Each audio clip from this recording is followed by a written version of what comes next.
Let me try to address the incongruity of saved by grace and damned by works. The comedians, all of the comedians, poke fun at the way we represent God. Let me tell you a story that may help you.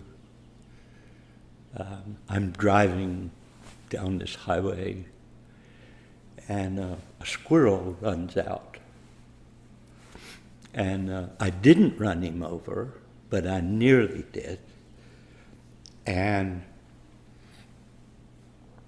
after I saw the squirrel run, I had this kind of a mental vision of me stopping the car and going back to pick up the squirrel that I had run over. And so I'm stroking the squirrel and I'm repenting. And I said, "Squirrel, I really am sorry that I hurt you." And he woke up and started biting and scratching me. So I threw him on the ground and killed him.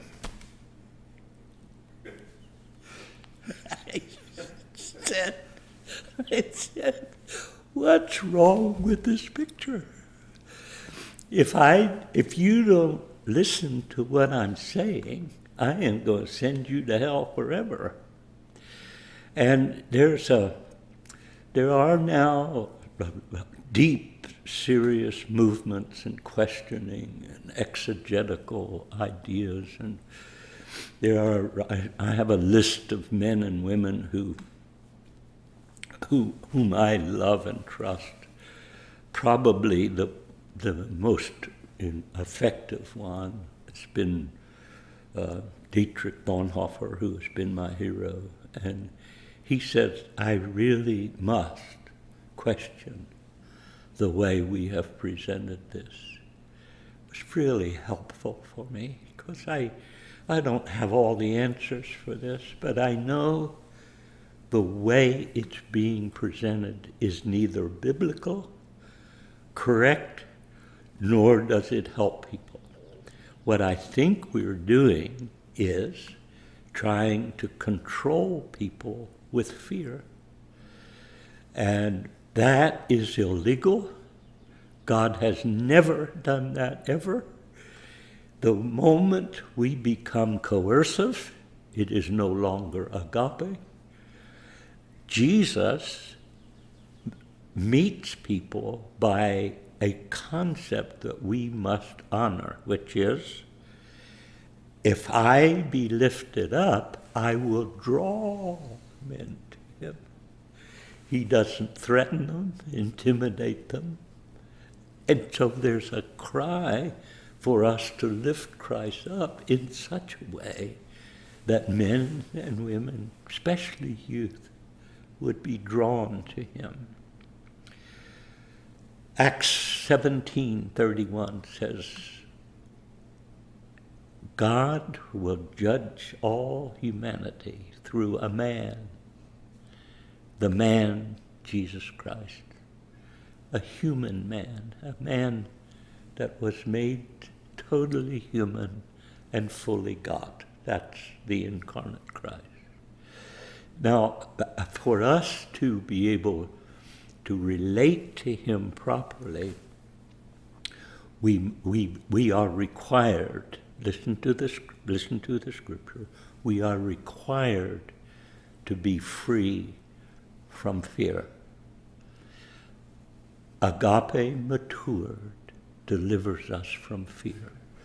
I am no longer afraid of the future, of the judgment seat, of meeting God the Father. All of that has been resolved in my understanding.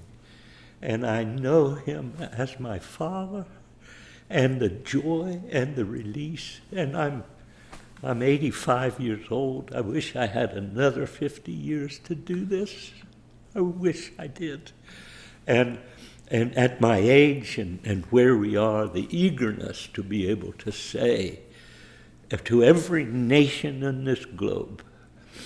The new birth was designed to enable you to know God.